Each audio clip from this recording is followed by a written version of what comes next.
button. Make sure we're live. We're live. Are we live? We are back. Yes, it is. Wicked Meticulous. This is the Build and Destroy show. You already know. High Rise May. We have a extra special guest today. Josh is driving. We'll still let him do his normal introduction to our special guest. All right, everybody, and future listeners, current ones, we have none other than one of Tacoma's most favorite and beloved MCs, Callie Reed. And give him a little, keep the intro going. I would say that Callie to me is, I don't want to, is maybe the only MC I think that is beloved, that is respected and liked by all the different little areas of hip hop in Tacoma. Even though it's a small city, you got people that make street music, and you've got lyrical people. There's backpack people. There's all the little genres you can think of, but everybody fucks with Callie Reed. That's what love, man. I would throw that in the intro there. Those are, and he's a facts. veteran.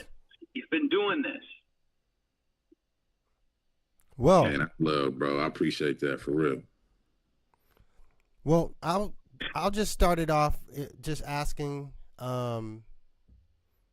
like Josh said, going off that, being a veteran, how does it feel right now to where going through seasons of changes and now it's kind of the resurgence of quality made hip hop just coming back even to the mainstream? I mean, it feels great. It feels comfortable. Because it feels like now you can kind of just come back and you don't have to find your niche. You can just do what you do and be well received. You know what I mean? It wasn't like that for a while, especially I want to say the tail end of the 2000s when we kind of were starting to get Second Family off the ground. It was, when we were writing records, all right, well, we need a club joint for the album. We need a girl joint for the album. We need a weed joint for the album. But now I feel like it's just in more of a free-flowing state to where, you can just come with whatever you got going on, and it's going to be, put to good use. Yeah, I like that. May, why don't you come with your next question? Yeah, we had Trust on there on the last joint, and it had me thinking, what is it like working with somebody like Trust, like another legend, and how was that with him giving you beats, and how much was he giving you input versus you just, letting the music speak and doing what the beats told you to do? To be honest, working with Trust and with his track record, it was, I'm not going to say it was pressure, but it was, I had to come with it. I had to be on point. I had to suit up, you know what I mean? Because like you alluded to, Trust is somebody who's well respected out here, who has been dope for decades, you know what I mean? And when it came to him, I mean, if I'm being honest, Trust is really the reason I'm sort of kind of back into it, because Trust has been always on me. Like, he started sending me beats, I want to say. He's been sending me beats for years, let me say that. And I've been lying to him for years that I was going to, all right, I'm going to record. I got it. I'm going to do it. But I want to say last summer, he started sending me stuff and was like, bro, just do it, man. It doesn't matter what it is. It doesn't, just whatever it is, you got to get it out. People need to hear this. And so I eventually came around to it. And he just told me, man, just whatever you feel, whatever speaks to you, whatever this, he just told me flat out, I'm just here to support you coming back. I'm here to support you getting back out there and just having people hear whatever it is they need to hear from you, whatever it is you need to get off your chest. So that's kind of how it all started. And I finally got off my ass maybe about a month or two ago, and really got serious about it. But we've been talking about this project since last fall. I love it, man. Like you said, he's one of the ones that would get you back in it. For sure, man. For sure. That call. Yeah. And you know, just out of the respect I have for him, is like you can't get a trust beat and not do what you're supposed to do. You know what I mean? That is just against the code, you know? He said, I got one more. He said that he heard a Kelly Reed that he hasn't heard before. And does that mean that you diving into a different bag? Or is it just an evolved version of what you've been doing? I think I'm at a point now where I kind of I don't have to sit down and overthink. You know what I mean? Kind of like, you know, how a veteran in basketball, they get to a point where they get to their spots, they know their spots, they know that they can put up, you know, 25 a game. They know they're going to get their points, they know they're going to get their boards and all that. I think I'm at that stage with it, and I've evolved to a point to where I can't get on the record and just spout some bullshit. You know what I mean? So kind of backtracking to my previous point about the game being more free flowing now. Now I'm able to really dive into who I am as a person and these things that I've been going through. And, you know, in my absence, a lot of shit happened, you know, and I haven't spoken about any of it. So it's really just a point for me that I'm digging deeper than I think I even did on my previous projects, like No Mirrors and stuff like that, because these are things I haven't spoken on. And it's just a sort of rhythm that I feel like I fell into, where it's more of a natural thing instead of me sitting down trying to be calculated. Got it. Thanks, Kelly, for that. Yeah, I appreciate you, man. Hi, Roger. You got any questions? Yeah, sure. Well, let's talk about his music a little bit. Am I chunking? Am I clear? You're clear. Yep. Okay, cool. Well, you know, I always thought that, or at least lately, you know, the No Mirrors, and I always thought it was a very introspective type of, like, an angle that you're coming from. And you are a dope MC, and you do have bars, but you're not like a lyrical miracle. You don't do that. You don't rap about rapping. Right. Right. Or at least lately, did you ever do that? Or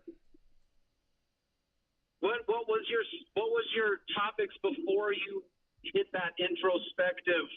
Were you just doing the motions of, I'm making an album, I need a weed song and the girl song and the club song and stuff like that, but in the car song and the posse cut, like checking off? Man, when I first started, I was super lyrical miracle, man. I used to read the source in the dictionary, and you know, I was super cannabised out, man. So, you know, Okay.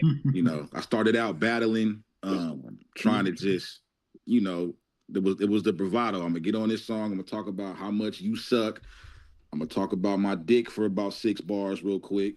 And then I'm just going, you know, so I used to be super lyrical miracle. And for, I want to say, about a good 4 or 5 years, I wouldn't even listen to like mainstream shit.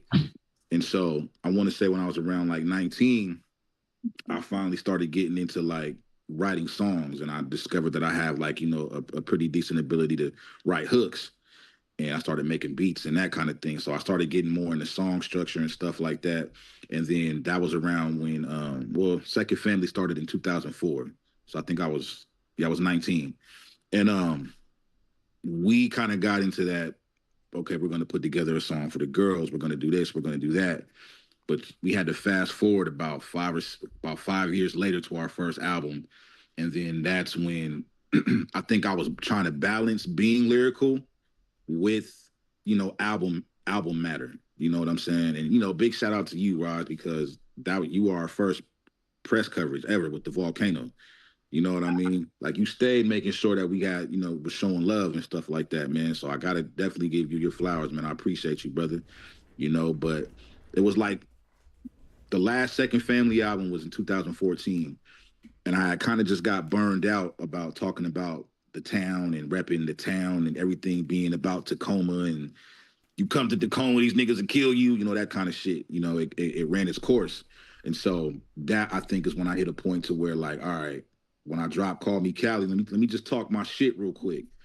And then it was like another transformation into, all right, man, I haven't even really touched on any of these things that actually go on in my life. And once I kind of hit that road, I think I've kind of been there since, because there just was so much to unpack.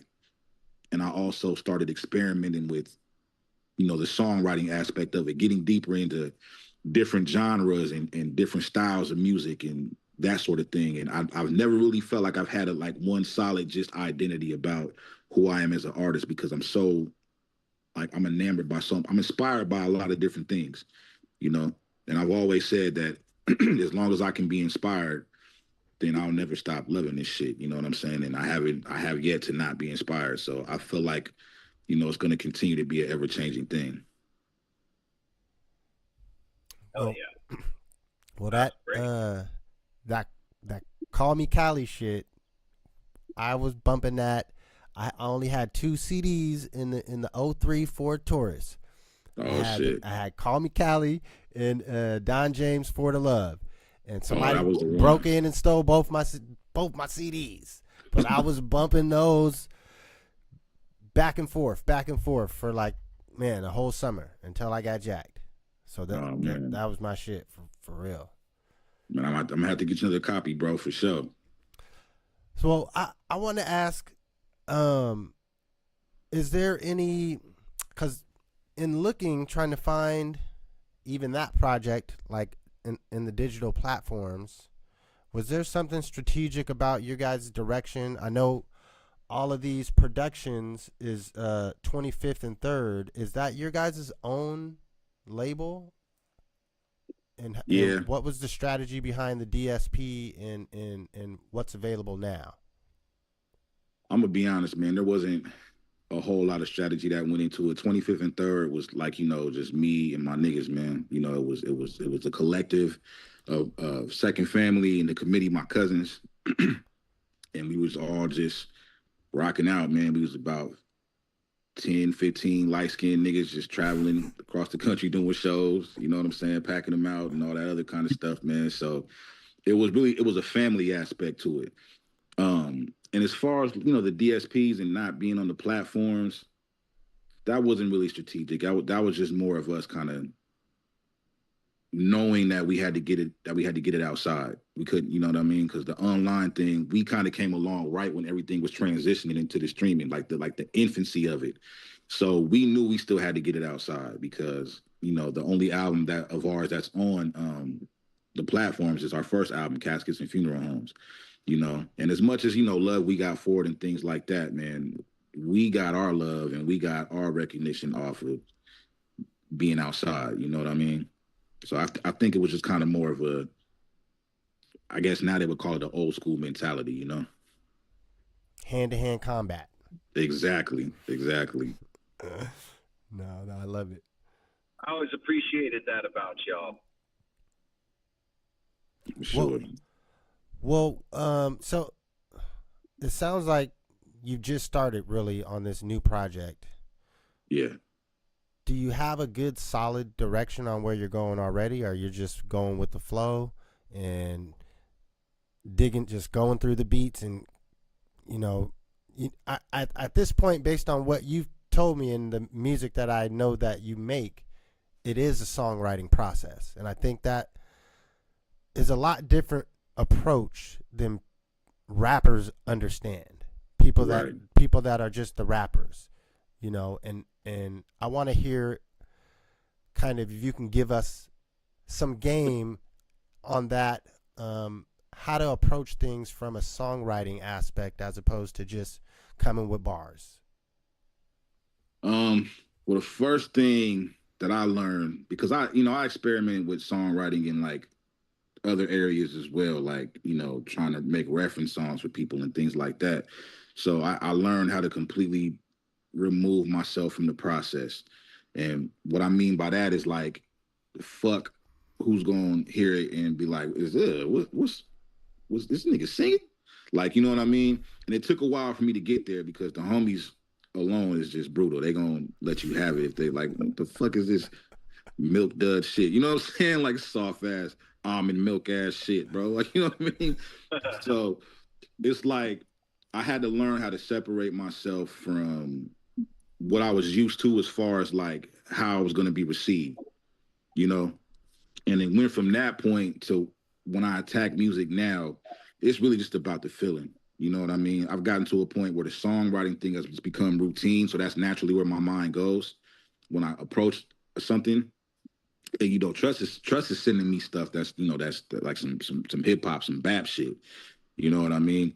And so that was where I started. That's where my love originated for this act. So it's kind of been a little bit tricky this time around balancing it because I've been absent from it for so long. You know what I mean? So now when I approach it, I'm just more so if it's in the songwriting aspect, if it calls for a melody, if it calls for all these different layers and things that go into it, if that's how I feel when I hear it, then that's how I kind of attack it. But for the most part, it's really just been me just I wouldn't say getting these bars off, just getting off all this shit that's been swimming around, you know what I'm saying, the last 4 or 5 years. You know what I mean?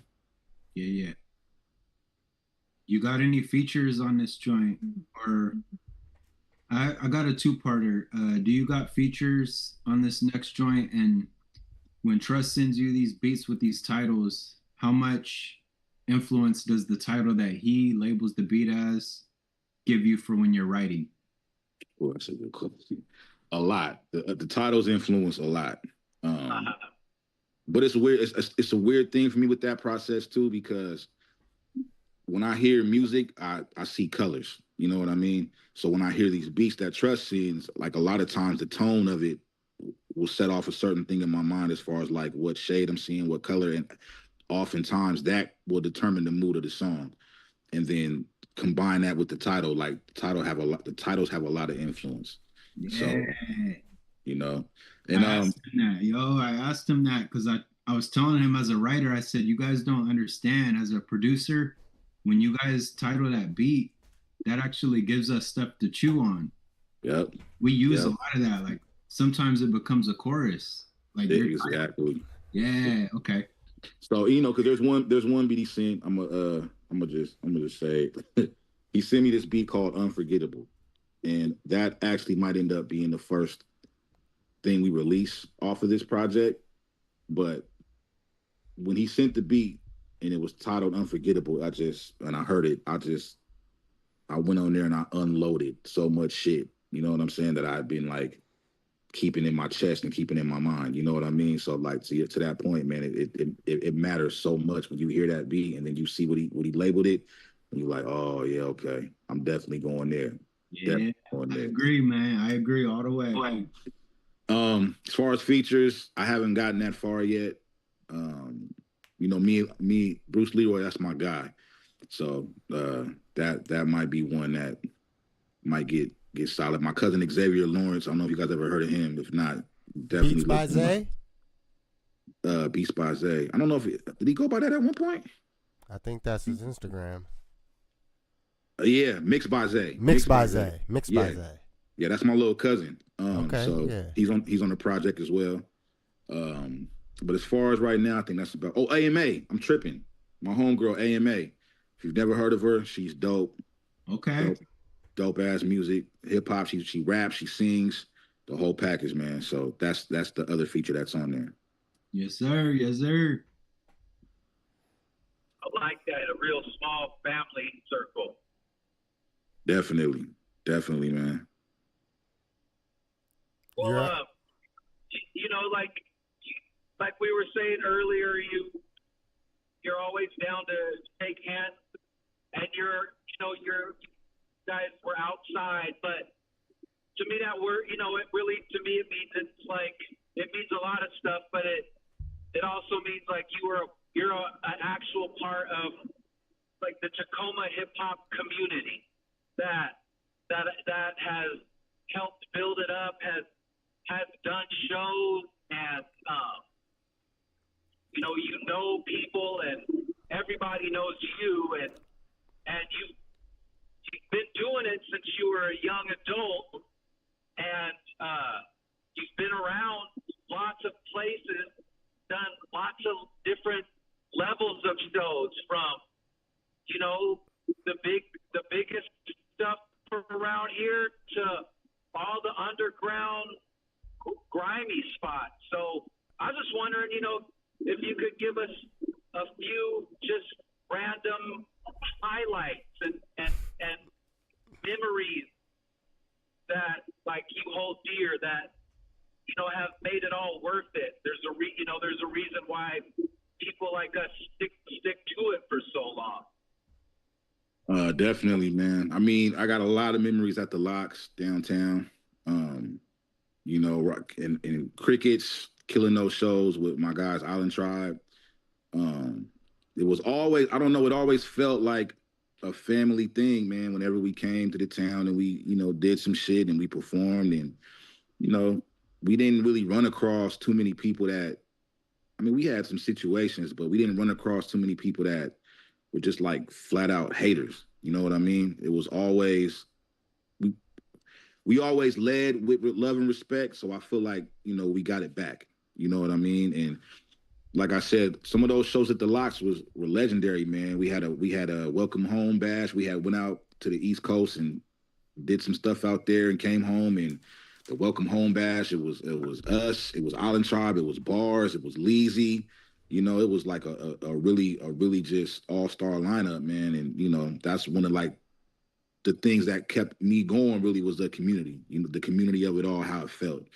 And I would say probably the dopest memory I have didn't happen in Tacoma, unfortunately, but we headlined a show in Boise at the Knitting Factory.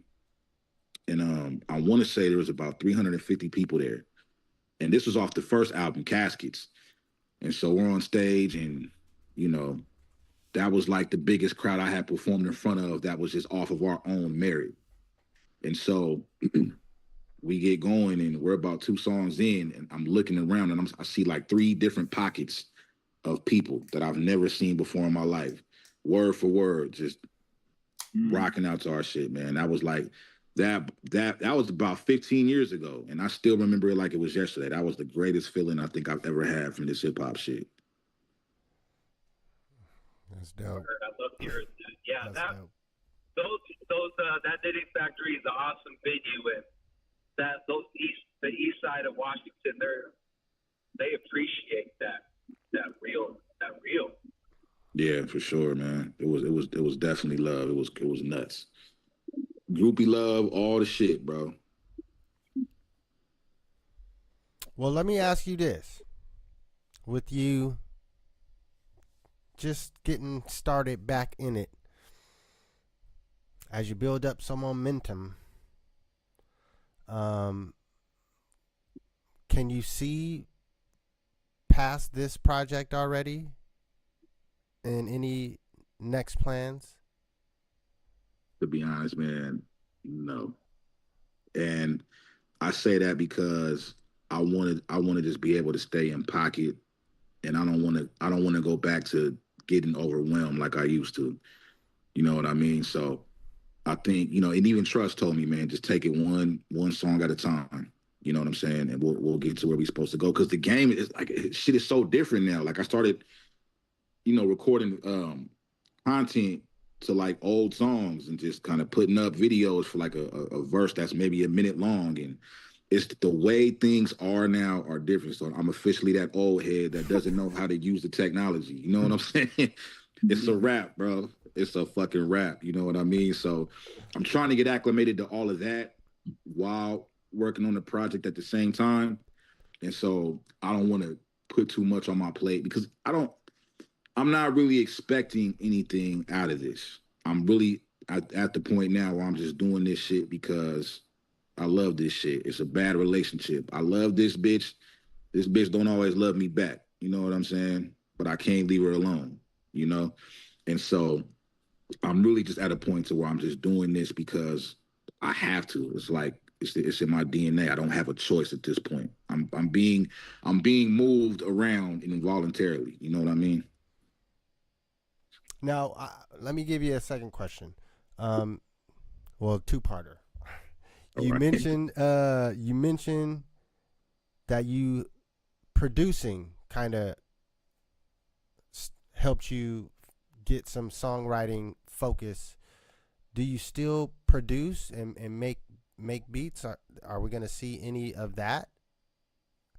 Nah, it's been a long time. I got a couple of beats I've made, but them joints is trash, man. Ritty Dash James, bro. Trash Bandicoot, brother. You know what I'm saying? But I mean, it would be something that I would like to try to get back into. But I think I'm just gonna take it one step at a time for now, man. I'm gonna let trust. I'm gonna let trust do his thing with all of that, man. That's the guy, you know. Okay. Okay. My second part is about writing. Um, what's your medium? Are you a pen and notepad, a pencil and notepad? Do you need, if your notepad, do you use white, yellow? Is it spiral? Or are you a phone dude, or are you a in the head dude? I turned into a phone dude over the years. But I'm a drive around and listening to this beat for 3 weeks and finish the song or get the skeleton down, and then I sit down and my hours are between midnight to like 7 in the morning, where I'll sit and then I'll take the phone and I'll throw that shit up on the mirror screen mirror on the flat screen, and then I'll just because my process is weird. So I'll write one song to like 15 different beats. You know what I mean? And so I definitely turn into a phone guy, but most of the creative process happens in the car as I'm driving, just kind of in my head. I like that.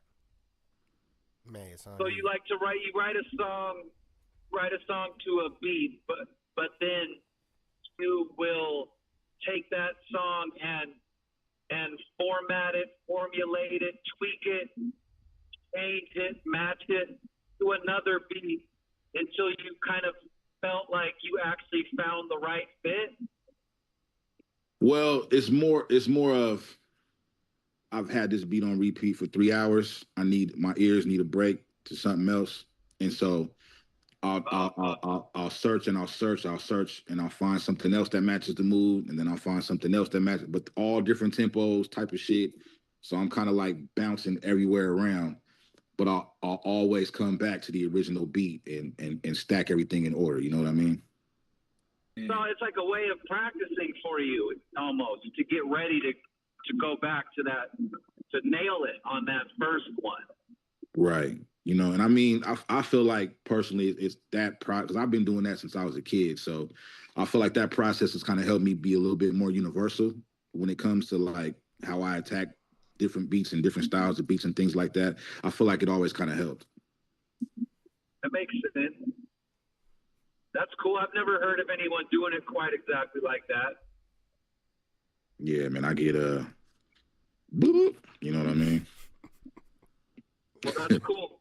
I mean, that's what we do. We nerd out and talk about all that peculiar rap.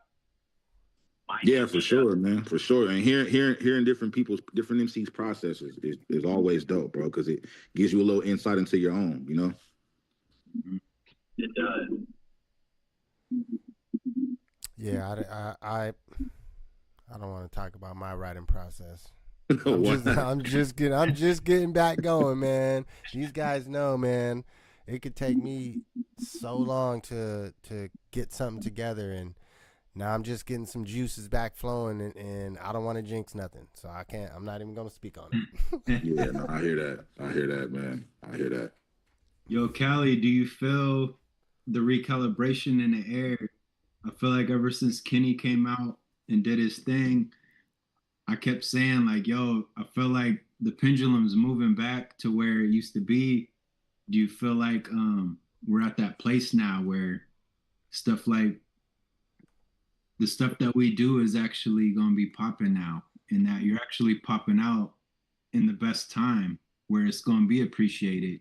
Because a lot of that shit that was coming out and being trendy, it's actually not popping right now. Like what we do is actually coming back in. And do you ever think about how, you know, what you're doing is going to be well received more than it ever was? Because it's like a renaissance. Yeah, I do, man, and I think about it a lot. And I don't, I don't, I don't want to give myself that credit to say I timed it like that, but I just feel like it was just a blessing to get this surge of energy during this time, you know. And I feel like it's slowly been coming back because you know Griselda, you know, the Freddie Gibbs and the Alchemist projects, things like that have been, you know, in rotation. Mm-hmm. But to your point, man, it took somebody like Kenny to come out and really put his stamp back on it. So now everybody's like, oh, okay, so we're not doing that whack shit no more. This is where it's at, you know. And I kind of feel like hip hop does that every 10 years or so. It kind of refreshes itself and spins back around to what, you know, what it what its principles are based on, basically. So yeah, I definitely feel like everything is coming back full circle. I feel like the lyricists are about to eat, and I feel like it's about to get real lovely for us, man, for real. I agree, man. I agree. Look, I'm gonna read you.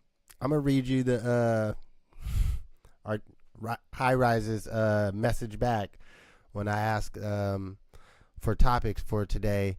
Normally, when we have a guest, we'll. Last week we had a political candidate, Anders Ibsen. He's running for mayor. So Okay. we don't. We are a hip hop group, but we do have political base in feature. But when I so the topic that we're going to be talking about after our little halfway break is this. So this is High Rise's text. I think with how well received the Clips, Slick Rick, Raekwon, The Alchemist, and Freddie Gibbs' new albums have been received, the Wu-Tang tour, the Kendrick success has shown the pendulum has finally swung back to quality hip hop being dominant in the genre. And Slick Rick is 60. Mumble rap exists, but it's not the big thing anymore. That's how I see it. This is Reisberg's text that I'm reading from. So See, man. we're just going to keep talking about this after our half break. You know, you're welcome to stick around. We got like 5 to 7 more minutes before we cut to our half break. Is really just a 10-minute break for take everybody off screen to use the bathroom, go smoke or do whatever, and then we come back, and then that's literally what we're going to be talking about. Okay. So Yeah. See, and that could be hours because you know what I'm saying. There's so much that's transpired in hip hop that was just trash. You know what I'm saying? For lack of a better term. well, let's at least devote our next 7 minutes to getting some more insight out of you in terms of music. Let me go to May. I know you got another question. I don't want to overtake you. Yeah, I wanna ask if you still freestyle like we used to do, man. Like, do you still catch that feeling, or do you miss ciphers, or do you even have ciphers with yourself, like you said in the whip? Because I grew up freestyling in the high schools during lunch, blah blah blah. I can't find ciphers like I used to find, but I still have those ciphers with myself in the car on the way to work. You still have those moments for yourself. Absolutely, man. I was just in the whip freestyling the 4-3-2-1 the other day. Oh my Uh, gosh. so man, I missed the ciphers. I missed that whole atmosphere. Me Um, too. you know, the PLU battles was something I remember. You know, those were crazy. Just I mean, it used to be serious, man. We got into fights. We'd be ciphering and you couldn't if you was whack, man, you couldn't come around, bro. Like, you know what I'm That's saying? it. And That's if you it. did, you gotta listen, bro. Like, you know what I'm saying? So I definitely miss the atmosphere. And I think more so than the atmosphere, I miss the community that it brought. You know what I mean? Because that was our escape. That was how we navigated the world around us. You know what I mean? So I definitely miss those things, man. And it's been a long time since even the homies, like, you know, if we're all around each other and we don't cipher no more, we don't even talk about it. Man, think I that just that piggybacks a question for me, like kind of the change when it's from the natural cipher from lunchtime to going to places to actually battle. I was never a battler because I'm not good at freestyling, but that was the mode of what battle was back then. It was freestyle battles, and now it's like your opponent. You get a month to look up all of their social media and figure out, try to get their family to snitch on them and give you. It's a whole game of inspector investigations, Law and Order CSI type shit, as opposed to just you get a random dude in front of you. You got to figure out how to talk about his nose and his mustache, and like you don't get to do a whole research project on a motherfucker. So how do you feel about that? Just evolution to where battle rap is at now. I mean, I think hip hop evolving into anything that can be that grand is dope. You know what I mean? But I do also feel like it takes away, like you said, from the natural element of it, man. Because I remember, bro, I was at the PLU battles in 2001 or 2. And so, you had the main room where everybody was getting down, but then you had the halls, and there were so many ciphers and battles happening outside of there, right? And I remember my grandmother had got me this kuka shell necklace for Christmas. And I don't remember this dude's name. He was an Asian cat. And we're going, and I thought I did something. And the first thing out this motherfucker's mouth when he went, he said, "Where the fuck you get this chain from? Jurassic Park?" Niggas lost it, bro. Niggas lost it. I was depressed for like 6 months, bro. Like it was bad, bro. And I feel like things like that, those natural things that happen, that takes away from it. Now, don't get me wrong. These guys are fucking dope, and they've taken that shit to levels that I couldn't even think of, back then. But it definitely misses, I feel like, that natural air that was in it, man. You know what I mean? You said 2001 though, so you was in, that's high school. You was in the real battles back then? I was in. I entered a couple of them. I lost, but I entered them. But I was more so like, the hallways and the half circles and the lunch table. That's where I made my bones, man. You know what I'm saying? I could testify to that. Same. So I remember the first battle I ever had was at Falls with Pretty Tony, man. He fucking destroyed me, bro. And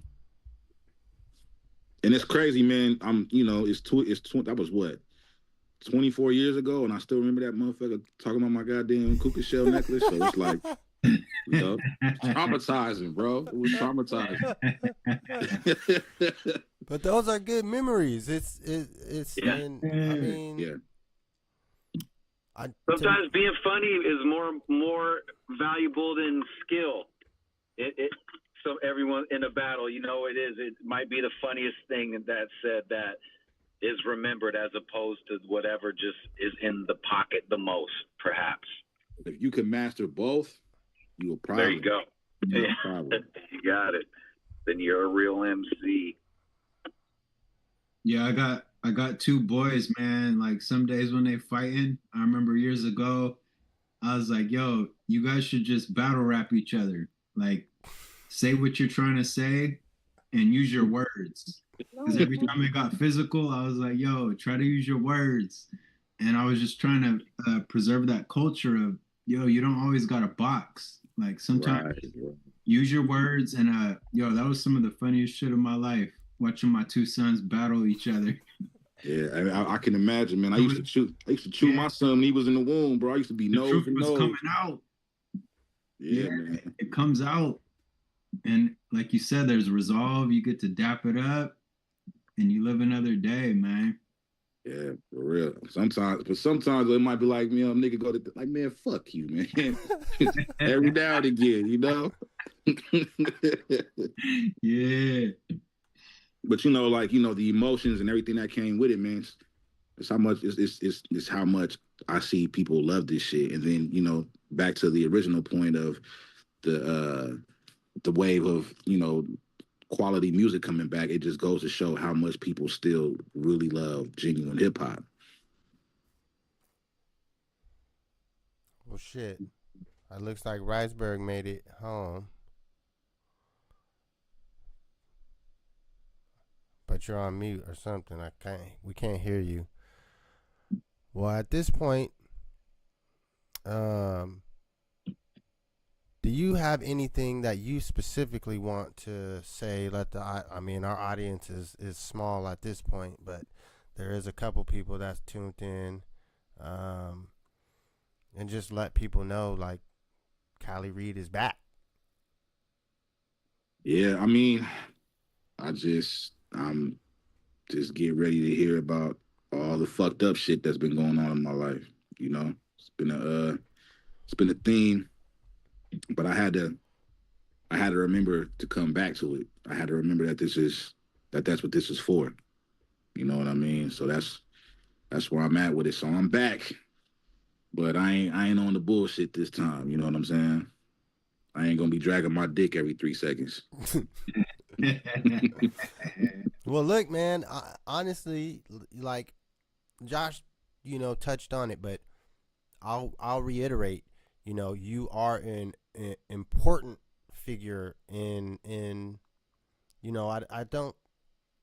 When we say Tacoma hip hop, I think you represent more than that, because you guys did do the travels, and you did do the footwork and get out way past where our city limits end, and you've built fans from across the world. I mean, you've got features on video game, so people hear and like your music from a lot of places, but you still do represent Tacoma. Oh, I had a question I definitely want to ask you. The area that you represent, that store from the Call Me Cali album cover is off of Center. What's old with you again? And close to, what is that, Center and Tyler, or Center and Tyler? Yep. Am I correct? That's Oakland Madrona area, right? Yep, Oakland Park. Yep. What does it mean? I guess I don't have a solid question. I'm interested to know.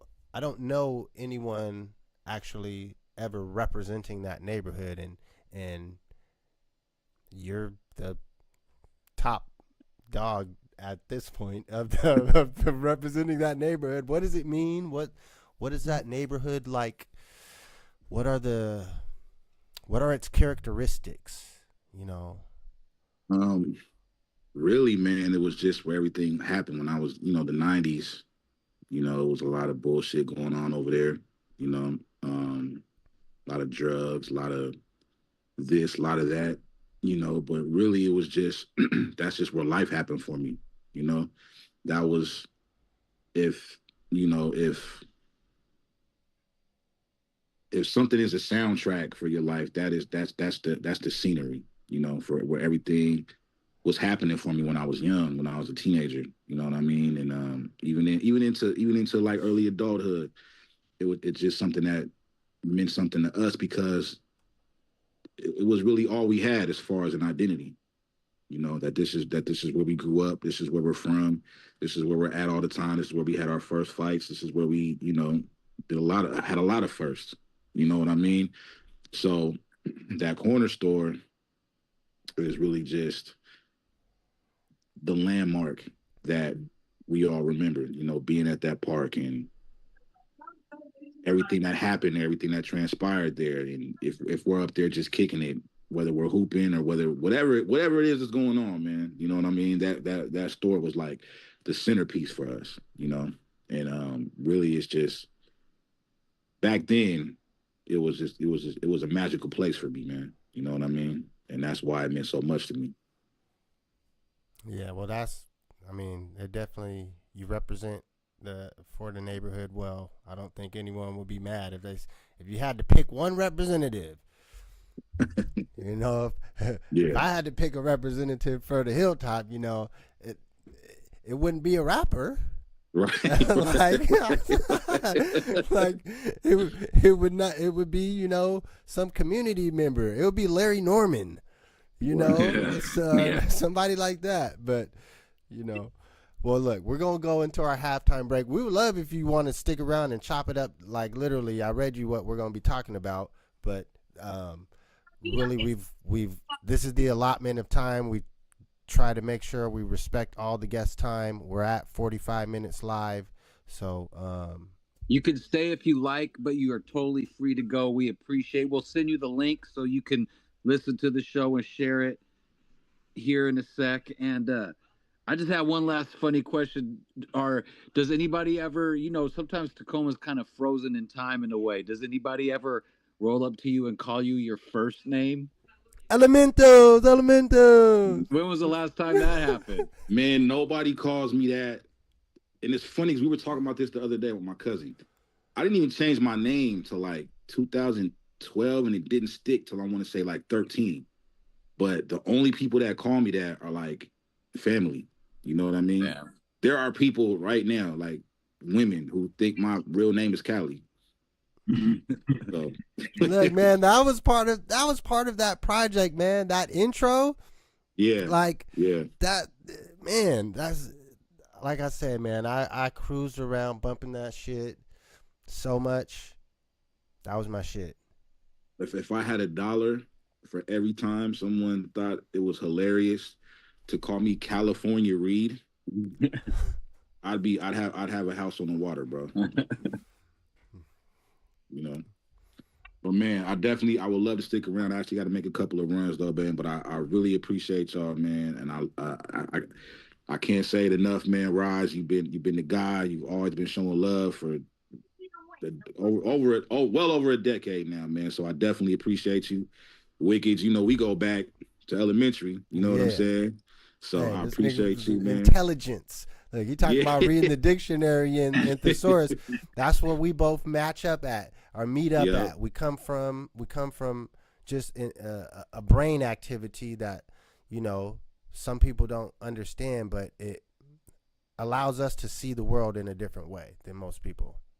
For sure, and then being able to bring that to hip hop, man, is like, I'm grateful we got the gift, man. Yeah, we both made it to the promised land. All man, right, man. We're going to have you back on, man. We're going to have you back on. See you, man. Yeah, for sure, man. Anytime, man. Just let me know. And as stuff gets going with the project and stuff, man, I'll definitely reach out to y'all, and I'll probably even just send y'all some joints, man, to check out. For sure. Yeah, if you send it to us, then we can, you know, you give us permission, we can play it on the. Well, we won't do that before it's ready. That's right. You know, we got to get the super permission from Trust and everybody. You know, right. That's some we'll be in touch. Clips rollout shit. Little live performances here on the platform here and there. We'll for sure be in touch. Okay. All right, man. Well, I appreciate y'all, man. Y'all brothers be easy. All right. There we go, folks. Callie Reed is coming back to the game. We are headed into our halftime show. Let me get the share audio going for you guys. You already know how we do. I be messing up this share stuff all the time, man, but we gotta do it. We gotta do it. Because the guys want to hear what music is playing during halftime. If I don't do the share audio correctly, they are listening to silence. That wouldn't be right. It's their show. They should be able to hear the music too. Here we go. Ooh. Boom. Bow. We're going to start with, I don't even know what's going to play first because my system is crazy. But once again, make sure you hit the like button. Hit the subscribe button. It's the Build and Destroy Show. We're here every Sunday, 5 p.m. Let's go.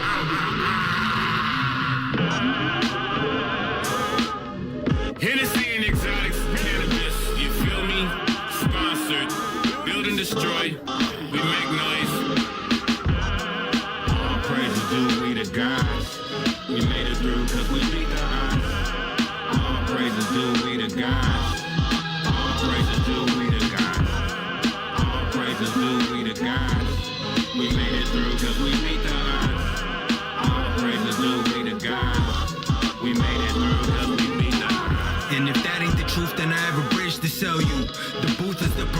shrink coach. The esoteric think tank is what the briefing's about.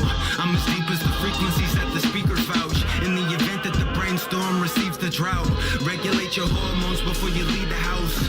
I'm landing the upper echelon region clout. Respectable crafts, the reason heathens doubt. My testicles dragged to the street in Rika style, but I never dropped the ball in moments needed now. The mechanical mind is guilty of diaspora. Walk afflicted with peace or reviving violent order. I'm sure fire with vibes is filled with silent aura. Mental fry restorer, different than you kinda sorta. I don't deal with confinement, I'm still inclining via psilocybin. I still to deal with something real and vibrant.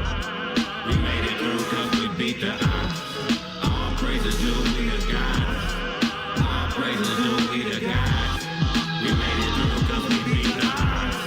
We made it through cause we beat the odds. Ay, we made it through cause we beat the odds. Ay, all praises due we the gods.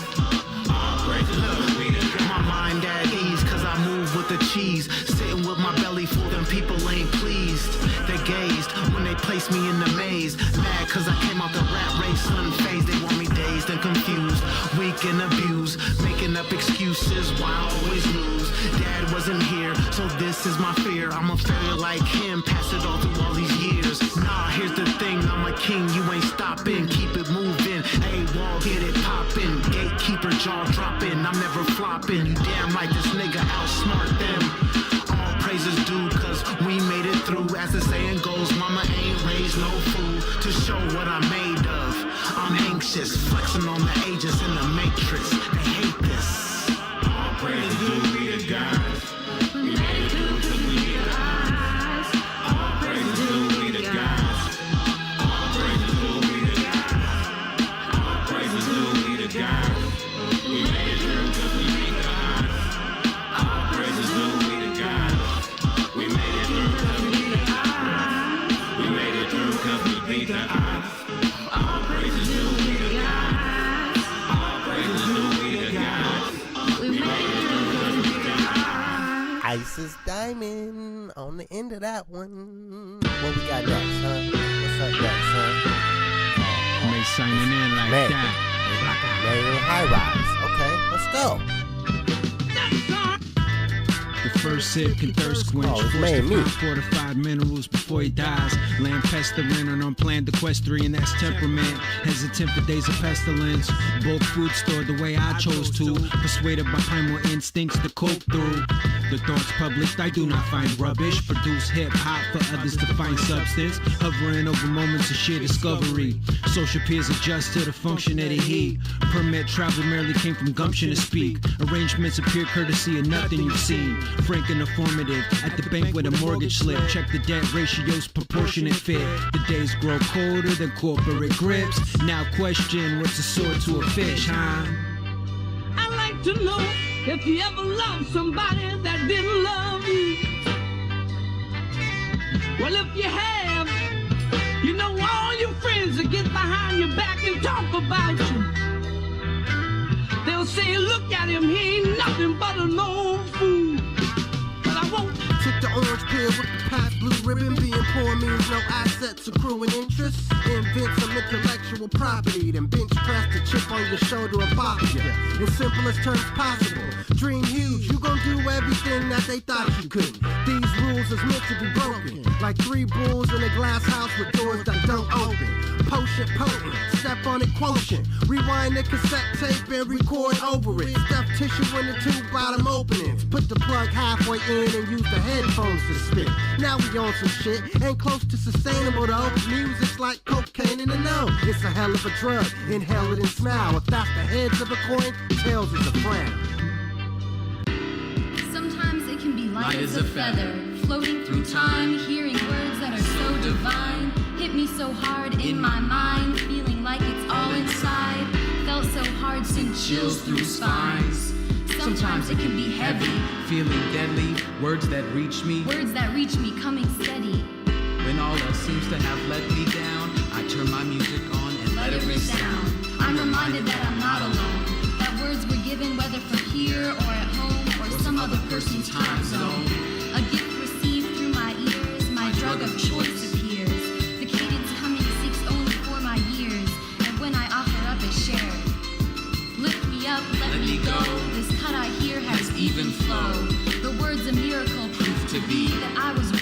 there's more to see, there's more to do, and I can act because I listened to this track. Strength was given by its rhythm, and hope was found through words pronounced. Sometimes coming with them written, other times it takes some listening. When I think there's no patience left, when I've listened for what seems like to death, when I feel I've lost my last breath, I turn it on and we conquer death. When problems lie behind every corner, I turn it on so I can explore you. As it seems, problems come. As it seems, there'll never be none. But as long as faith can come through you, it will bind my soul with mind, and you will be the glue I find. I've always got time to listen. Energy lacking, replenished with rapping. Every word has a meaning. Every syllable is worth repeating. How could I ever think a force so great as the one that's claimed 1,000 different prophets' names? Each one has taught me what exists, what is possible, and what I should resist. When nothing I can think of can capture what I dream of. When my own words fail me, and I can't envision what it is that ails me. Then I turn the power on, I press the play button to hear its song.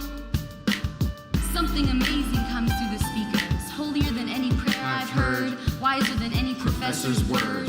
Miraculous intervention occurs, and I'm listening to exactly what I want everyone to learn. Almost absurd that perfection exists. Without it, I'd have no outlet for this.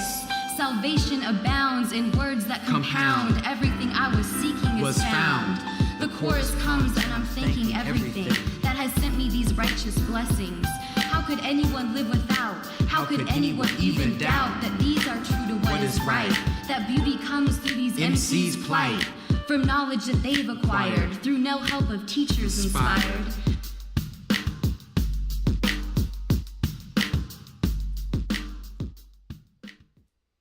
Yeah. What are we talking about here? What are we talking about? We're talking about the Build and Destroy show. It's back. Can I fix the camera angle? No, that wasn't it. Let's try again. Oh, another song. Oh, there's another song, guys. I forgot. Oh, shit. Omega, the peanut butter and jelly got me ready. I'm ever ready at the Dollar Tree. Let me reshare. Doing I took the 100 share on a off. full tank, running over pedestrians, straight gays and lesbians. Bobby Slice, will you stop playing and please drop some Bobby gangster Slice. shit? Nigga, you are now in the presence of real niggas, no doubt. Fuck your girl, you find out, man, y'all should talk it out. Slicing AWOL, more like Uday and Usay. You niggas trash and I get taken out every Tuesday. FYL, nigga, fuck your life. I ain't here to make friends, I'm here to fuck somebody's wife. Long dick style in attack, they call me Tyrone. Smack the cigarette out your hand and smash your face with a snow cone. Tacoma, home of the stars. You better check your history book, nigga, I'm talking Tacoma stars. Werewolf from Twilight, hope you choke on a dick. And don't never get us confused with the 206. Fuck you young thugs, rich homies, bunch of tattletales. I'm going Diddy style, beat a fucking rapper with a kettlebell. Your girl stalking me, she fucks with me the long way. About to beat it up like a bully in a hallway. Evergreen State, Bobby Slice, never heard of you. We legal with the push bags, the weed or Bobby murder you. Hot nigga, y'all done fucked up now. I live in a state where tigers should be registered as a pedophile. Kylie, cross you up, call me Kyrie, I'm a warrior. Shoot you in the calves, you need an IV. Lot of rappers nowadays, all shots and no hits. You like J.R. Smith, you a bitch, you shoot too many bricks. Call me Trey. Now that's the shit. You dig? This is just a small introduction, causing mass destruction, fucking up the game. We ain't doing this for nothing. They want slicing the function. Load our lyrics, get the dumping. This is just a small introduction, causing mass destruction, fucking up the game. We ain't doing this for nothing. They want slicing the function. Load our lyrics, get the dumping. Load our lyrics, get the dumping. You dig? Tappocalypse now. Bobby Slice, AWOL, aka Two Piece. What you know about that? What you know about that? Now that was the actual ending of the halftime intro music. Now I can properly bring The camera's back in. Yes, we are back. Make sure you hit the like and subscribe button. If we had a question or something that we missed that we were supposed to ask Callie Reed about, leave it in the comments. Let us know. Shit. We need your input. This is an interactive show. There are people in the chat. Come through. Is the TV in the other room too loud? I can't hear it. Okay, Nope. cool. Yo. So how fun was that? It's always a good time, man. It's blinding the shit out of me. I think artists like coming on here, and there's no other podcast that they can nerd out on their craft like that. There's other hip hop media for sure, but it's standard, you know. They but I don't really think people get to go into all of the individualities that make their art what it is. Yeah, it's like clips, yo. It's cool to talk about the finished product, but a lot of artists, they like to talk about what happened, how it came to be. It was the inner workings that created the final product that they like to talk about. It's like the behind the scenes stuff. That's a lot of them like that, man. They want to talk about method. I think all the real artists do. I agree. Anyone that has a method will like to talk about it with someone else that has a method. Because, yeah, in the end, we all make music. It all ends up as a song, but as he described it, there's so many ways that it comes to be. And it's cool to learn how they grow the flowers, you know? Look, so I guess I said I didn't want to talk about my writing before, but I'm going to go into it. Should. It gives a sneak peek for people that don't create. I don't think they understand what goes into this. I think they just listen to the product and they go, oh, well, it's mid or it's hot. But I think a lot of them, once they realize what it took, that actually sways the consumer to respect it more. Once they learn, like, oh, you had to do all that to get this? Now I understand why I like it. Like, it don't just come out of thin air, man. There's, like you said, there's life happened for that to happen. So look, I'm just going to go specifically. Did you guys read the full script? I haven't yet. I haven't had a chance to, so I'm behind. Is there a time? Did he give us a? There was no date. You guys just worked fast because it just went down like that. Yeah. Okay. I didn't even read the full thing. I jumped around. Yeah, I jumped around through it and kind of got the story, but I mean mostly. What did you get from the script, Wicked, that sent you off on your way? So the start stuff. So I know how to read the script and how it's supposed to read, because I know, just script writing is a different format than most people are used to, whereas giving you camera angles and kind of more information. So I'm starting off. The sound of a motor swells, sound of loud passing music playing from the car. Crazy on You by Heart. That's my start. So I already know that song. Eminem's got the sample in one of his songs. It's been used before. So that's where I start, though. I look up, I just listen to that song. I listen to the album version. I watch it live, and it's white people. I mean, I read more information about how that song was written, exactly what we're talking about when they interview people, ask them, well, this is what the song is based off of. This is how we came up with it. but I only use a small piece of that in the writing. So I used that. That song is from the album called Dreamboat Annie. So that was just one bar that I threw in there, was the Dreamboat Annie, are you okay? So I put that album mixed with the Michael Jackson lyric. Look, we got another guest in. So I put that with the Michael Jackson Annie, are you okay? I mixed that together, and then threw in from the throat clenching, because if you read the script, there's a very descript person that's named. So throat clenching.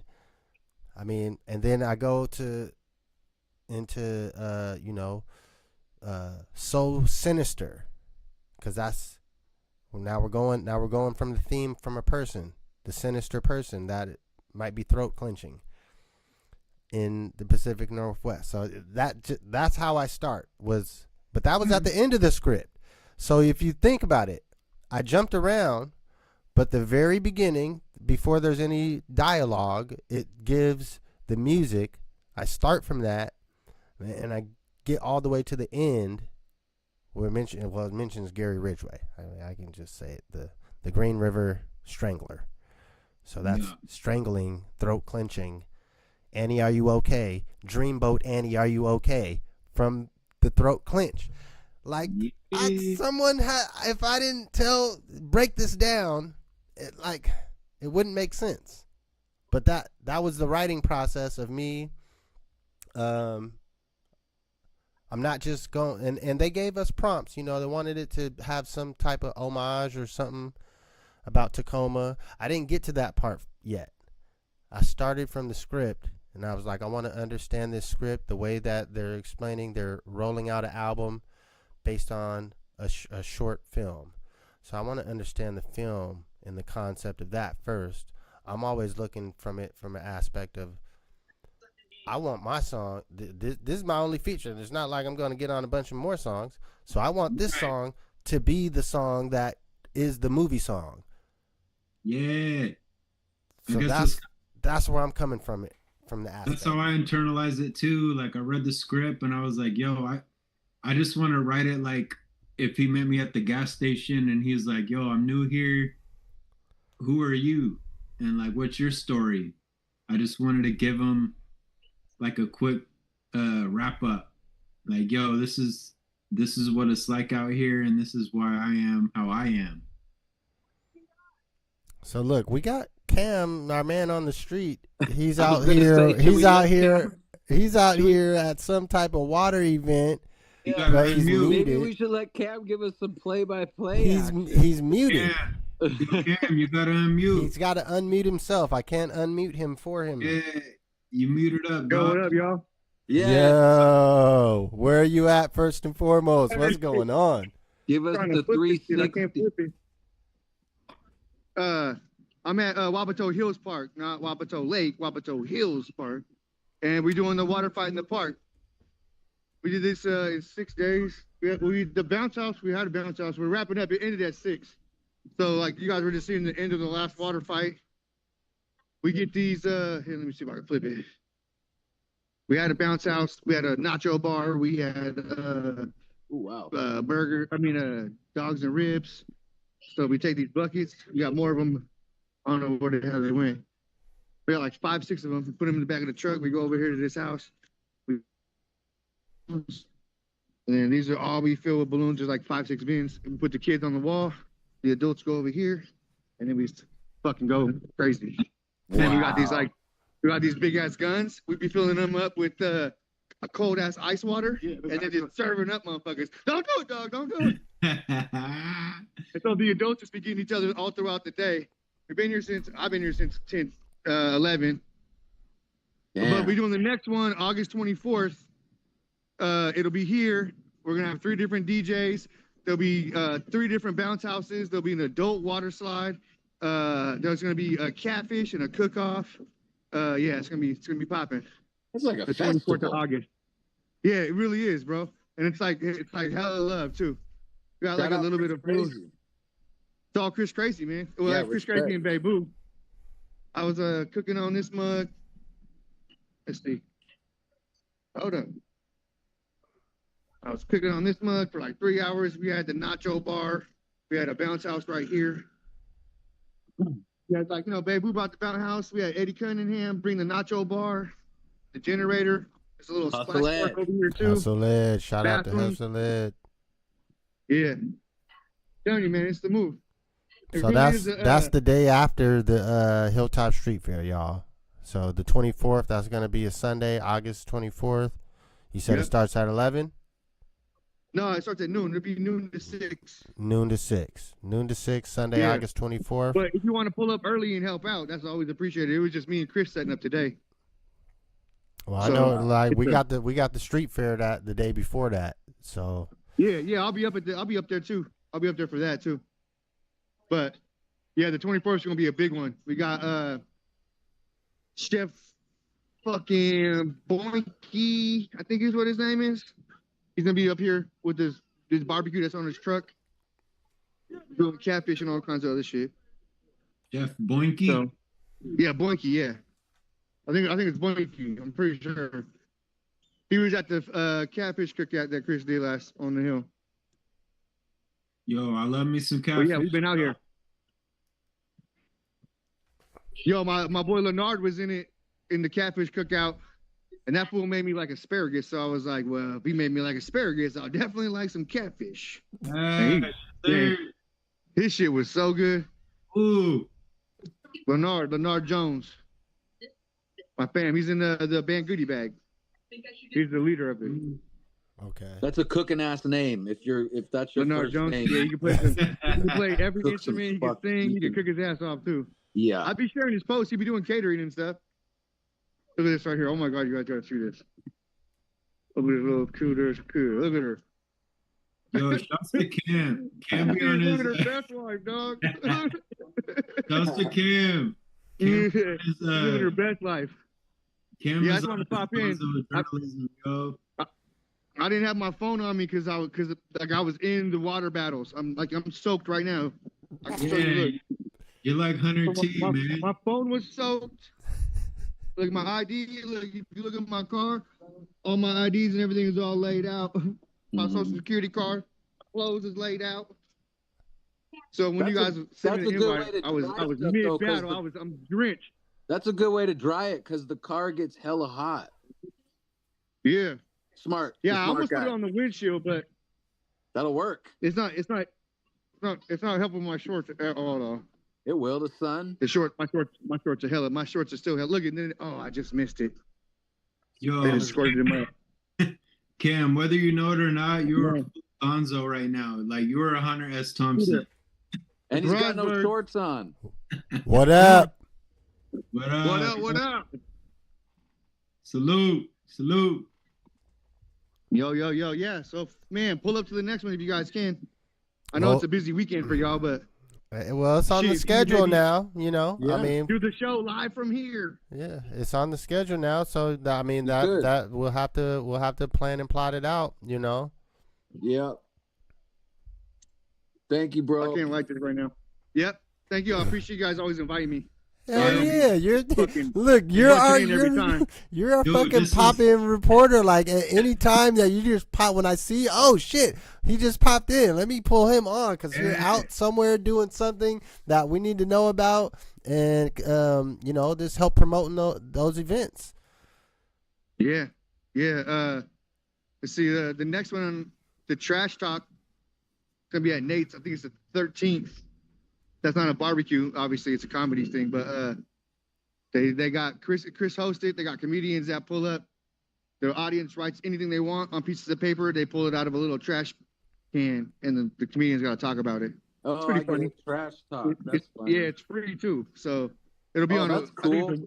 It's August 13th. I'm pretty sure it's a Wednesday. But yeah, it's a different little format. Instead of just going up and doing a set, you got to go up and basically just freestyle it. Man, there's a lot of cool, fun shit to do in Tacoma. Yeah. Like at this moment. the third Thursday of every month they do like the free museum shit. The zoo be free, the museums be free.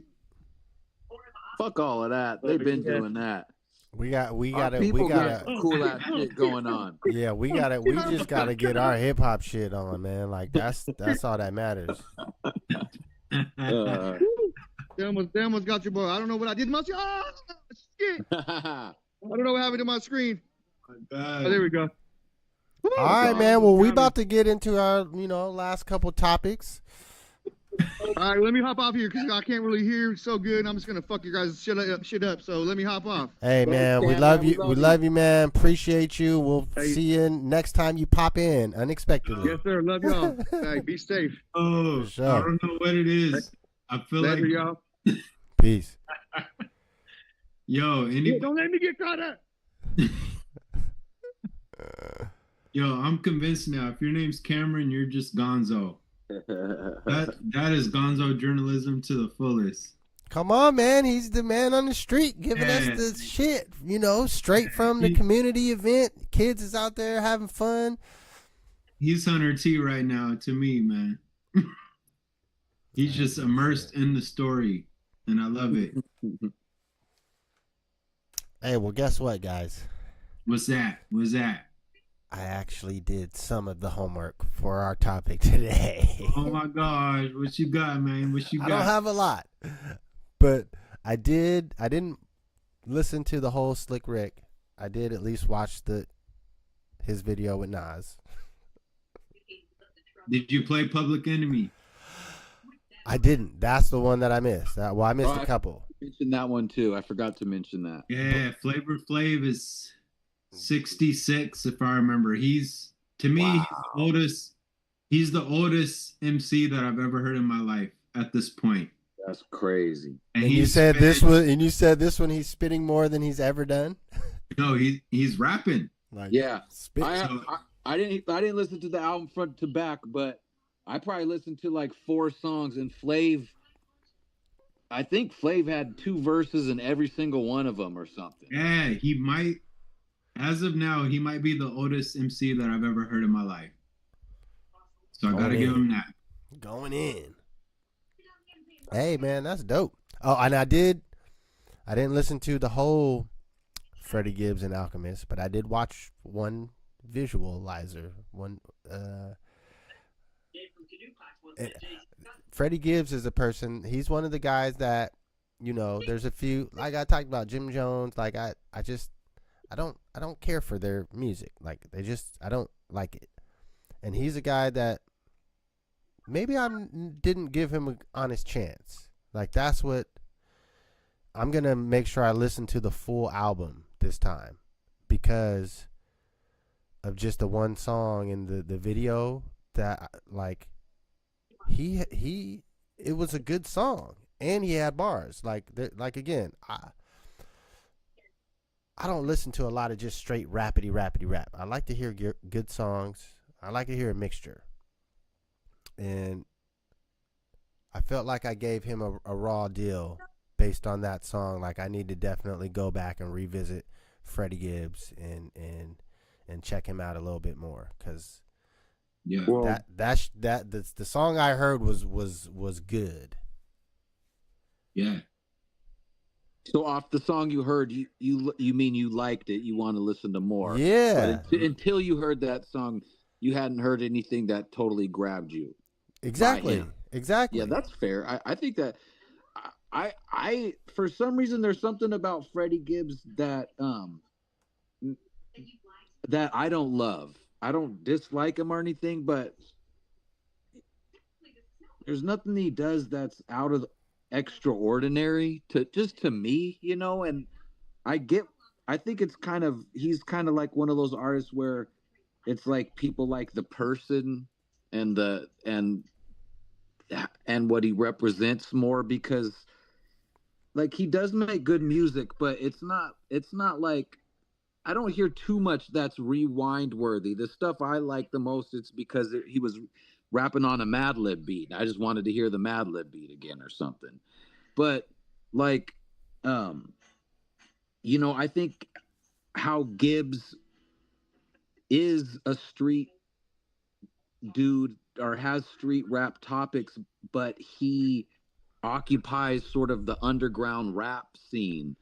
Like I don't really think many people have been able to do or choose to do. And I think that makes him kind of unique. Yeah, I feel like like him and JID, Jed, they have the capacity to make your beat sound better. Like if anything, Freddie Gibbs is a good instrumental for Alchemist beats and Madlib beats. Like, yeah, there's a lot of redundancies in the concepts, but I do appreciate Freddie for he kind of chiseled his own lane as far as the delivery and how he approaches the beat. And you're almost always going to get that quick time wordplay beat. And he does that double time. He does that like really, but he just, and he does it almost like, I mean, at this point, I don't say this in a bad way, but I guess I don't want to say dated, but I guess it's just sort of a classic thing that a lot of people used to do. Yeah, I actually like it when he slows down. I like the moments on the album where he slows it down and it's not quick time. I agree. The quick time thing is one thing to me that's like cheapens it. I'm like, why are you doing that? That's like what a beginning rapper does. Yeah, I like it's like the one that we wrote for Thurge, or I wrote for Thurge. As I get older, I want less is more. I want fortune cookie wisdom. I want less words with more impact. So I don't want more words. Doesn't really impress me nowadays. It's like the Pusha T stuff. Like Pusha T's great because he says so much with so little. And if you go back to like a college paper, when you're writing that paper and it's word count, it's how much can you impact with this amount of words? And I like the artist that can fit, a galaxy within a small space rather than wording you to death to finish the paper. Trying to throw 3 extra words.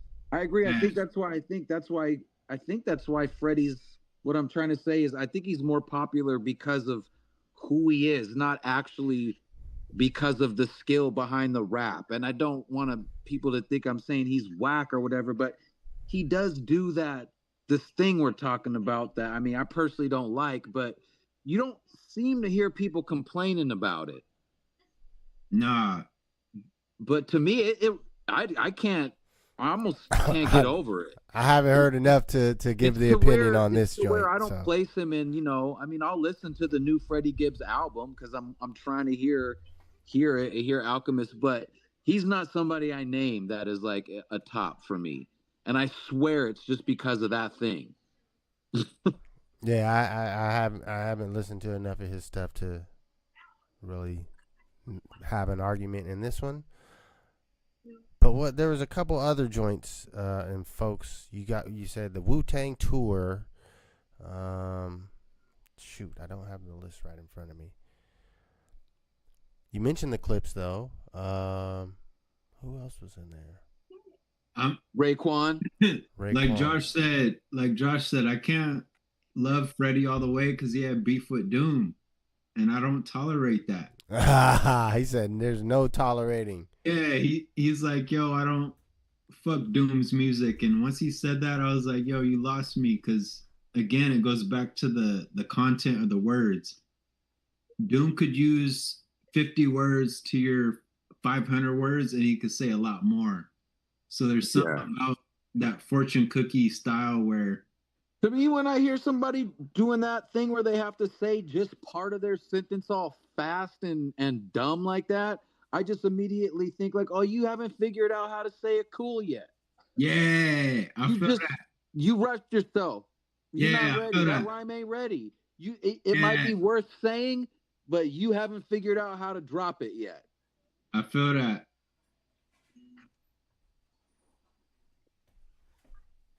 That's just like some technical rap shit too that I think only maybe other MCs can pick up on. Because some listeners like that shit. They like that. They think it's like a Tech 90 stylistic thing. But to me, it can be. But to me, it's like, nah. When I hear that, you haven't figured out how to say it cool yet. Yeah. You tripping over yourself. Feel that. Like I like how poignant Pusha is. He's very surgical with it, and it's not messy and it's not rushed. The older I get, the more I admire that precision. He knows how to make his words impact, like every word sort of impactfully land. Yeah, I'm starting to adore that because I came from that really wordy foundation where it was like I'm gonna throw the most words, and it was almost like Chino XL. Like I'm gonna try to fit and squeeze the most words in this little tight space, but I'm starting to learn the Zen process of it where the less is more. And if you're like Tao Te Chang, you can actually say 1,000,000 words with 5 words. And I'm really trying to perfect that. Haiku de Tom. Yeah, that's where I'm at as I get older is the Tao Te Chang stuff and the Pusha stuff, the fortune cookies. I'm looking for stuff that expands as you listen to it. It unfolds. It unfolds itself like it's like a fractal, I guess. Listen, this is exactly how I'm approaching. I approached that last writing, and I was very focused on it. Like that's where there was a couple things that I researched after that. What's the bobblehead of Gaylord Perry? So then I have to go and look up who the fuck is Gaylord Perry. Oh, he's just a random pitcher, but he did he was in AAA in the Tacoma Giants before he got moved up to the San Francisco Giants to play in and his claim to fame was he was like a known, or people perceived him to be an illegal pitcher, meaning he's doing spitballs. Well, he actually did. He invented they called it the puff ball, where it was almost like some Looney Tunes shit, where he uses the powder bag, because in baseball there's like a little powder bag for the pitcher. Like he overly douses it up, so when he throws it, there's a puff of smoke. It's like a LeBron clap, how he claps the powder at the beginning of the game, except you're throwing a pitch with the puff of smoke. And they outlawed that because of him. But yeah, that's part of my research is I'm like, why are they putting this information in here? Why is this in here? And what is it? How can I glean from that? So that's where I get to the spitballing ideas, spitballing ideas. Now, I'm talking about writing. Let me grab my rap. It reminds me of my grandpa, yo. Like, my grandpa was born in 1919. He used to say these little one-sentence things, and I would be up at night, like, I'd be chewing on that one sentence all night. Like, it was the less is more thing. Like, that's why I like Pusha, because it's so little that you could chew on it because there's concentration in the little. It's like, like kombucha. It translates to other mediums too. Like I'm fascinated with those one-line drawings. Yeah. And that's why I did this. That's of Tala's. Oh. Because it's just, she just did the yeah, it's minimalism, right? It's just one, but I've seen a few. There's a forget what his name is, but there's people that specialize in that. That's their thing. Yeah, that's absolute minimal. And when I see it, I like it. Like I like a dope rhyme, you know, with like a 3-word rhyme sentence that's short, but and I says it remember all. like haikus, right? Like there's so much within a haiku, and it totally trumps the 5,000 word paper. The haiku has so much, it has more words than the 5,000 word paper, and it's because you create the words from the haiku. It's like you're pouring from it, chewing on it, and you literally create the rest of it from the concentrate. So I think of kombucha, like there's that mother that you create the kombucha from, and there's the concentrate that you make the Kool-Aid from, you add the water to it, but there's something about being the concentrate versus being the water that's added to it. And maybe Alchemist is the concentrate and Freddie's just adding water to the concentrate to make the Kool-Aid. But I absolutely adore the people that are the concentrate or the mother that create the kombucha. He said the mother, like that's yeast. the alchemist. that's the alchemist for sure. Yeah, when you make kombucha, when you're making that yeast batter. Yeah, when you're making that kombucha, that's what they call that. The initial batch, that's the mother batch. Like the first sourdough loaf. Sourdough. Yeah. It's yeast based. Like same thing. It's yeast. Same thing. You can infinitely create as long as you have that mother or that sourdough. Yeah. There's something about that, man. There's derivatives and then there's concentrates. And the older I get, the more I'm trying to be a concentrate where you add your water to it. But if you eat it by yourself, it's going to be bitter. It's going to be strong. You got to water it down yourself. But I'm never going to water myself down because I'm the mother. I'm the concentrate. You got to water that down yourself.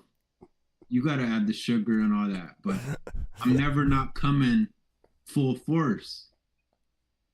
That's why I think the real quality hip hop done by the masters is popular again, because it might not always be the most popular thing, you know. It's around forever, so it's gonna fluctuate, but it will always, like, I think it'll always come back to that every now and again. It has to, because it's an essential amino acid. It's just got to be there for life. You can't have the plastic shit without the real shit. I agree. You have the derivatives. Yeah. Without the core ingredients. So you got to figure out, like, in this world, like, are you the roux?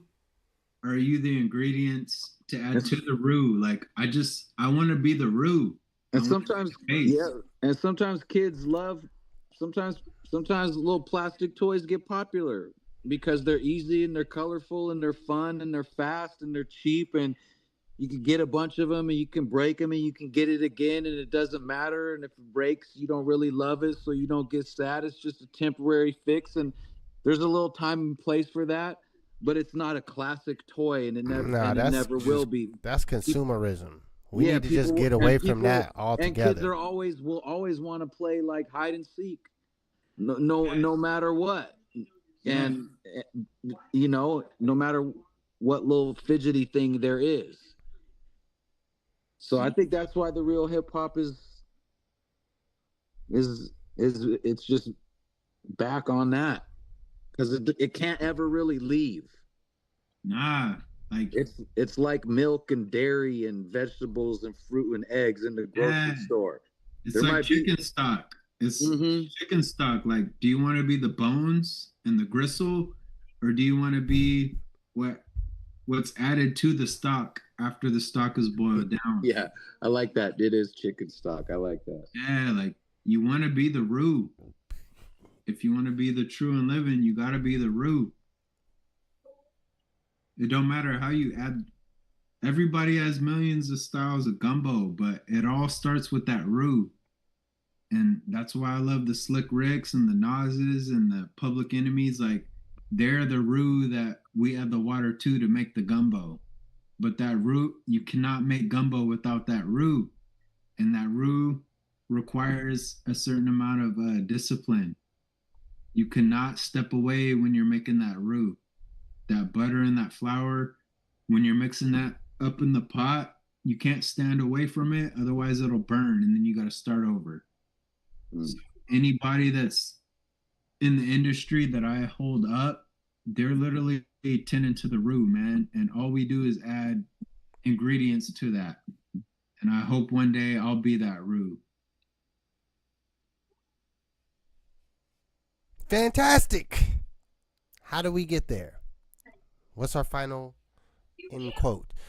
Well, I think people we know are there. You know, I think when it comes to like Tacoma music and stuff, like even it might be a small scene or whatever, but you know, Tacoma is a small city. We have to recognize that.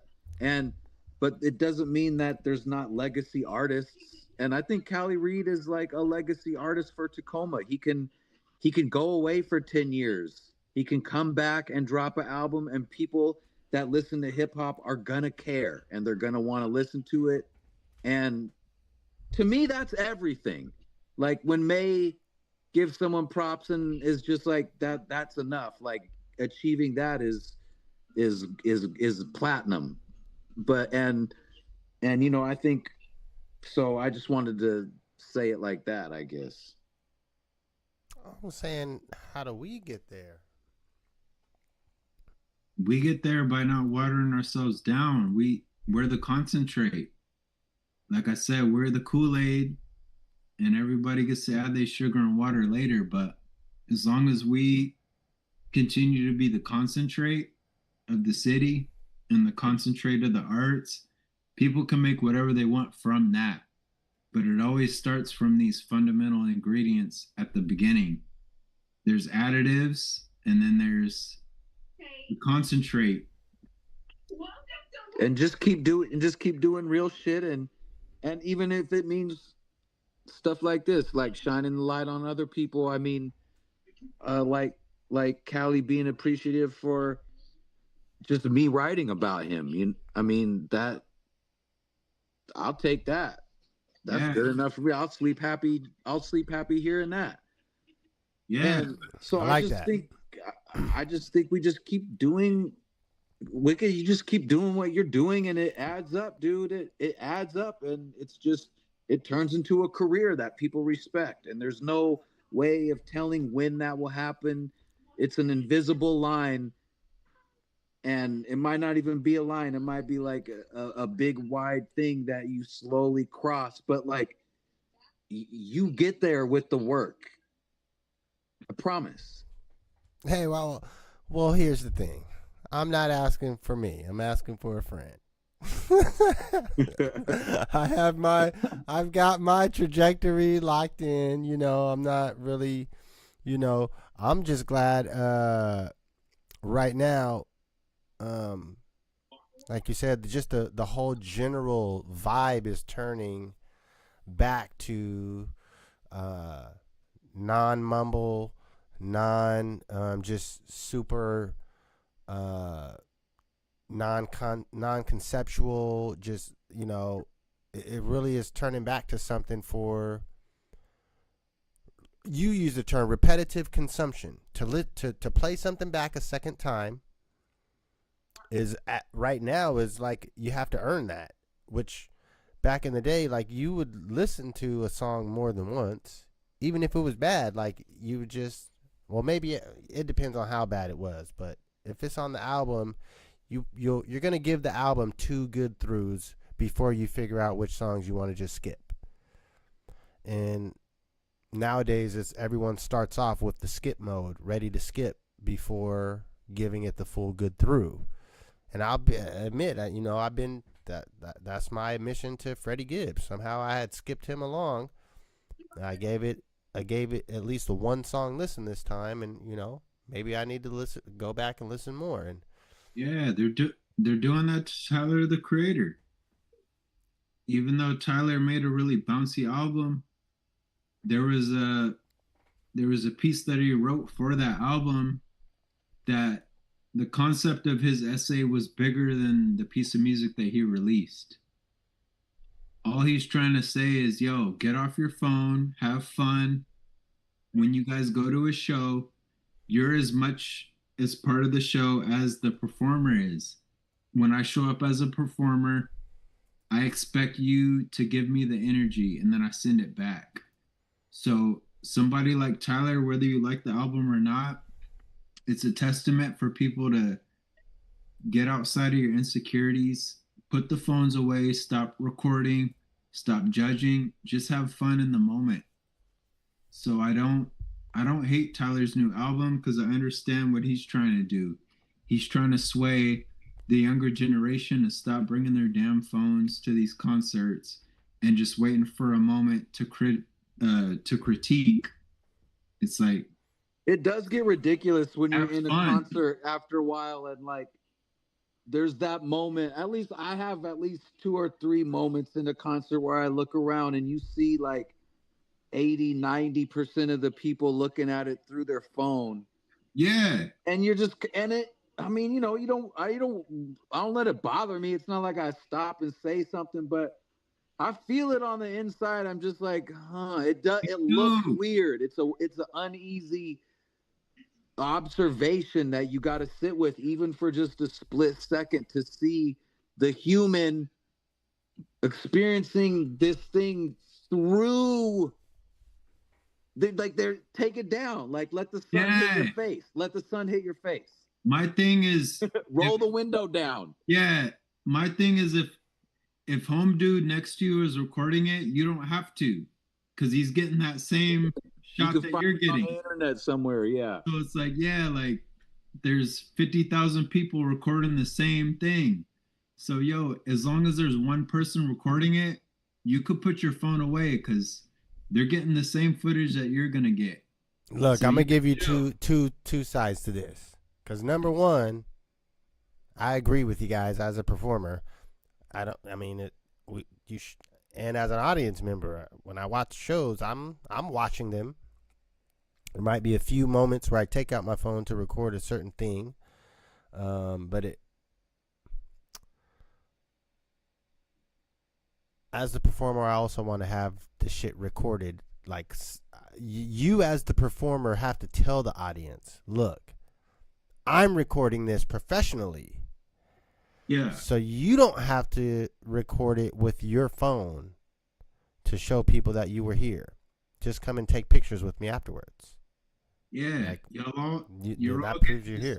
Or at least do a just do a quick show your face and look, I'm here at the concert. Don't sit there and record the whole song. Like, you're there to enjoy the experience.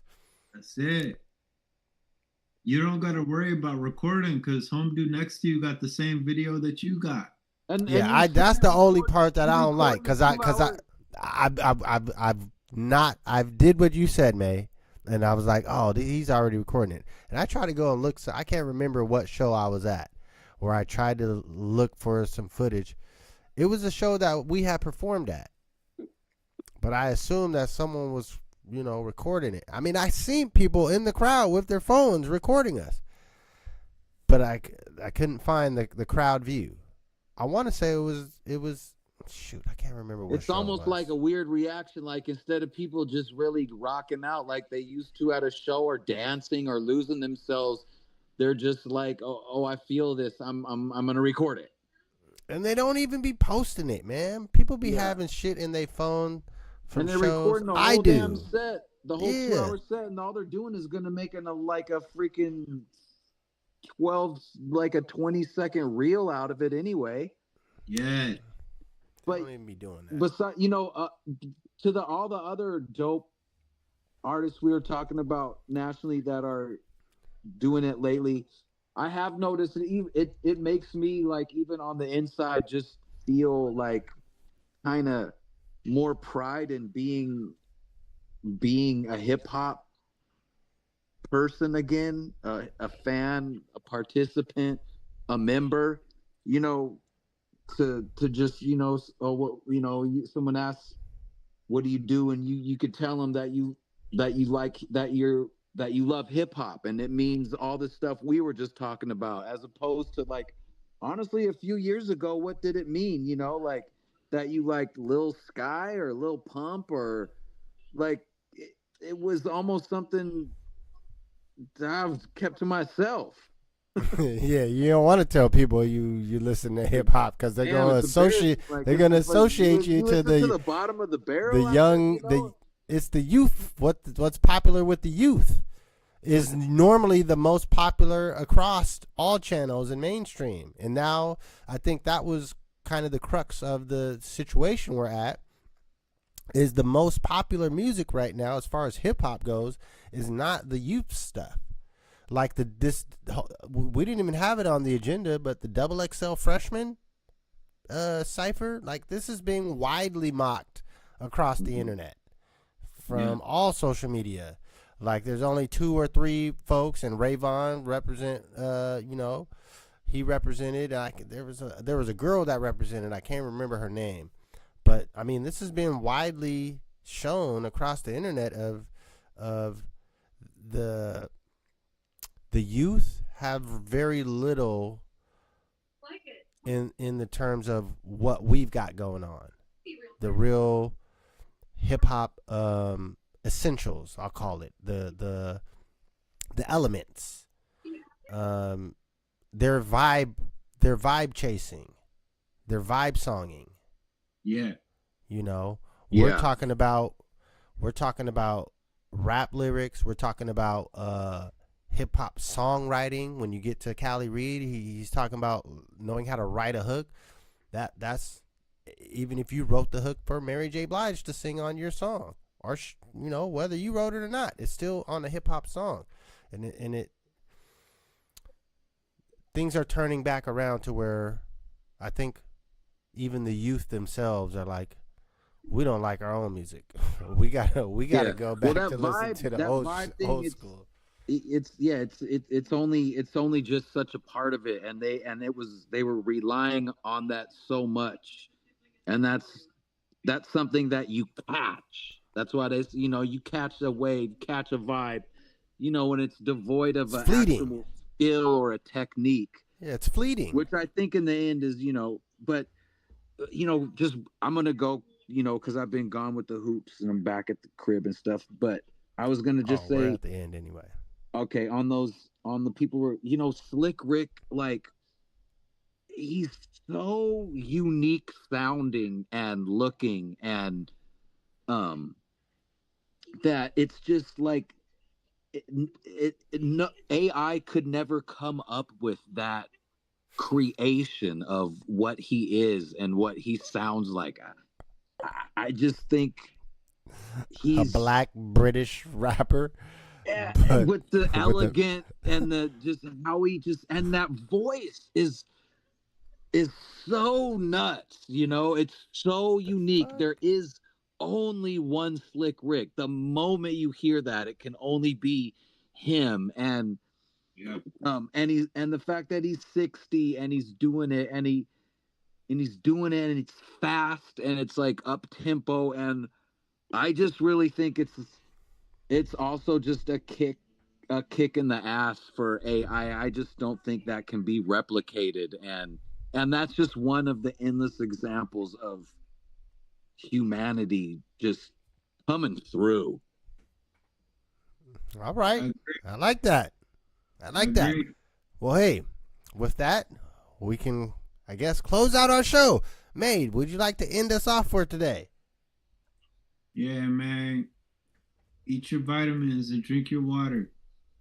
Everybody keeps playing with themselves. Take your vitamins, drink your water. Don't be walking around here dehydrated, because a lot of gangsters aren't gangsters. They're just dehydrated. You be wanting to beef with somebody just because you ain't ate breakfast. You ain't a gangster. You're just hungry and thirsty. Drink some water and eat some food, and then see if you still gangster. Because a lot of y'all niggas is just hangry. That's true. Don't fight on an empty stomach. Angry. Yeah, a lot of y'all cats ain't gangster. You're just dehydrated. So you mad because you ain't getting your water in. All right. Well, hey, that's a good message. Rehydrate, especially it's the summertime. It's hot in most areas of the North American continent. If you are tuning in from overseas, let us know. What's your weather conditions like? We'll holla at you next week. This is